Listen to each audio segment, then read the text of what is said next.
মিরপুর আলমগীর শামসুরের নাম শুনছস? হ্যাঁ, একমাত্র বাইক নাম। কথাবার্তা কিন্তু ঠিকঠাক ভাবে কবি, নাহলে কিন্তু গাড়া পাগল মারালাম। পারলে মারেন তো। আমার থাবড়ায় ওর রেডিও টেনশন কমাই দিই। আর কি করতে করবে?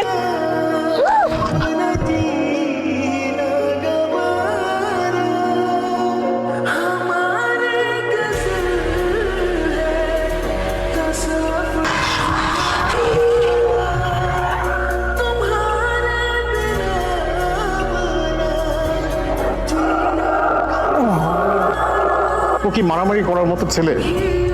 তুমি শুধু ওকে এখান থেকে বের করার ব্যবস্থা করো। আপনি জাস্ট এই আলমগীর ভাইয়ের একটা ফোন দিয়ে। আরে আলমগীর শমশের তো আমার টাকা নির্বাচন করে, আমি ওকে যা করতে বলবো তাই করবে। তুমি শুধু আমার ছেলের নামটা কিন্তু কাটানোর ব্যবস্থা করো, যা যাবার ওই মেয়ের উপর দিয়ে যাবে। থামো মুখলেস, রাস্তা দুটো ঠান্ডা কিছু দিতে বলো। স্যার একটা ওনার একটা স্টেটমেন্ট। আরে বললাম না পরে কথা বলছি, যাও এখান থেকে। নিজের চিন্তা সব রাখেন, বন্ধু বান্ধবের কথা বাদ দাও।